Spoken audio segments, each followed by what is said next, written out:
ഈശോ മിശിഹായ്ക്ക് സ്തുതിയായിരിക്കട്ടെ.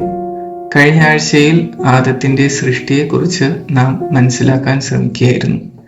ഈ ആഴ്ച നമ്മൾ യഥാർത്ഥ ഐക്യം എന്ന സങ്കല്പം മനസ്സിലാക്കാൻ ശ്രമിക്കുന്നു. മനുഷ്യബന്ധങ്ങൾക്കായുള്ള ദൈവത്തിന്റെ ഡിസൈൻ മനസ്സിലാക്കുന്നതിലെ ഒരു നിർണായക ഘടകമാണിത്. ആദ്യമായി ഏകാന്തതയിൽ സൃഷ്ടിക്കപ്പെട്ട ആദത്തെക്കുറിച്ച് ചിന്തിക്കാം. എന്നാൽ ഈ ഏകാന്തത എന്നേക്കുമായി ഉദ്ദേശിച്ചിരുന്നില്ല. ഇത് മനുഷ്യ വ്യക്തിയിലെ കൂട്ടായ്മയ്ക്കായുള്ള ആവശ്യകതയെ ചൂണ്ടിക്കാണിക്കുന്നു. ഹവ്വയെ ആദത്തിന്റെ അടുത്തേക്ക് കൊണ്ടുവന്നപ്പോൾ അവന്റെ പ്രതികരണം ആഴമേറിയതായിരുന്നു. ഇതാ ഒടുവിൽ എൻ്റെ അസ്ഥിയിൽ നിന്നുള്ള അസ്ഥിയും മാംസത്തിൽ നിന്നുള്ള മാംസവും. ഈ പ്രഖ്യാപനം വെറും തിരിച്ചറിയലിനേക്കാൾ എത്രയോ അധികമാണ്.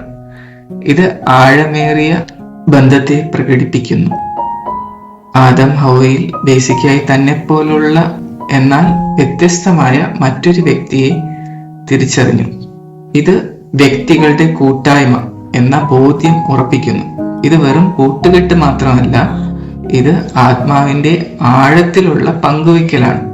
പരസ്പരം നൽകുകയും സ്വീകരിക്കുകയും ചെയ്യുന്ന വ്യക്തികൾ ശാരീരിക സാമീപ്യത്തിനപ്പുറമുള്ള ഒരു ഐക്യം രൂപപ്പെടുത്തുന്ന ഒരു ബന്ധത്തെക്കുറിച്ചാണ് ഇത് സംസാരിക്കുന്നത്. ഈ ഐക്യം ത്രിത്വ സ്നേഹത്തിന്റെ പ്രതിഫലനമാണ്.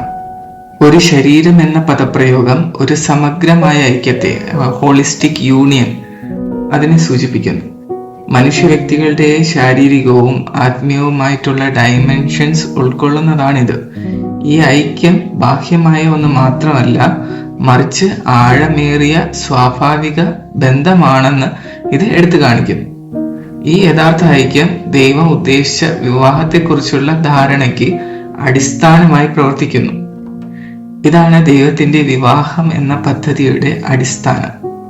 അതിനാൽ യഥാർത്ഥ ഐക്യം വെളിപ്പെടുത്തുന്നത് മനുഷ്യരാശി ആഴമേറിയ അർത്ഥപൂർണമായ ബന്ധങ്ങൾക്കായി സൃഷ്ടിക്കപ്പെട്ടു എന്നതാണ്. യഥാർത്ഥ സ്നേഹം പരസ്പരം സ്വയം ദാനം ചെയ്യുന്നതിലൂടെയും വ്യക്തികളുടെ അഗാധമായ കൂട്ടായ്മയിലും ആണ് വേരൂന്നിയിരിക്കുന്നത്.